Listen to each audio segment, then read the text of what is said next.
মৈত্রেয় মুনি বিদুরকে বললেন, ব্রহ্মা তাঁর সৃষ্টির বিস্তারের জন্য কর্দম মুনিকে আদেশ করলে কর্দম মুনি সরস্বতী নদীর তীরে গিয়ে 10,000 বৎসর ধরে সমাহিত চিত্তে শ্রী ভগবানের আরাধনা করেছিলেন। মুনির আরাধনায় তুষ্ট হয়ে শ্রী ভগবান অতি সুন্দর মূর্তিতে মুনিকে দর্শন দিয়েছিলেন। ভাগবতে শ্রী ভগবানের সেই রূপ বর্ণনার কথা বলা হয়েছে। মাথায় কিরিট, কানে কুণ্ডল এবং 4 হাতে শঙ্খ, চক্র, গদা ও শ্বেতপদ্ম ধারণ করে সহাস্য দৃষ্টিপাতে যেন মধু বর্ষণ করে শ্রী ভগবান দর্শনকারীর হৃদয় আকর্ষণ করে কর্দম মুনির সামনে আবির্ভূত হয়েছিলেন। শ্রী ভগবানের মনোমুগ্ধকর রূপ দর্শন করে কর্দম মুনি আনন্দে উৎফুল্ল হয়ে জোর হাতে তাঁর স্তব করতে লাগলেন।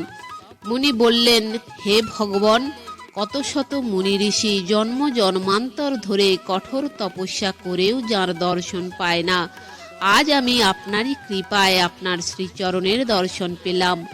আপনি সকলের প্রতি কৃপা পরায়ণ, সকলকেই তাদের অভিলাষিত কাম্য ফল প্রদান করে তাদের জীবন ধারণের ব্যবস্থা করে দেন।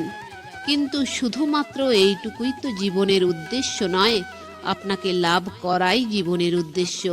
সুতরাং যারা আপনার মায়ায় মুগ্ধ হয়ে কাম্য ফলের জন্য, ভোগ তৃপ্তির জন্য আপনার আরাধনা করে তারা নিতান্তই হীন বুদ্ধি।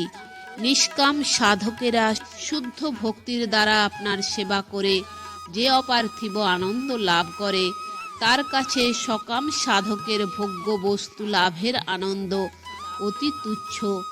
আমি এসব জেনেও আপনার কাছে এমন একটি স্ত্রীরত্ন লাভে অভিলাষী হয়েছি যে আমারই মতো স্বভাব সম্পন্না এবং আমার গার্হস্থ্য ধর্মেও পালনের সহায়ক হবে।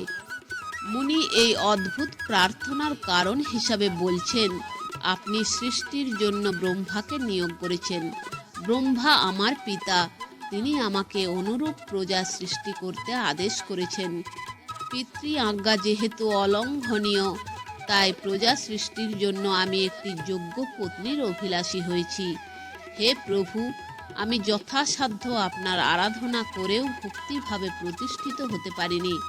যারা আপনার একান্ত ভক্ত, তাঁরা জগতের সব কিছু ত্যাগ করে একমাত্র আপনার শ্রীচরণেই আশ্রয় করে থাকেন। তাঁরা আপনার নাম, গুণ, কীর্তন এবং শ্রবণের দ্বারা সংসার দুঃখ অতিক্রম করে পরম আনন্দ লাভ করে।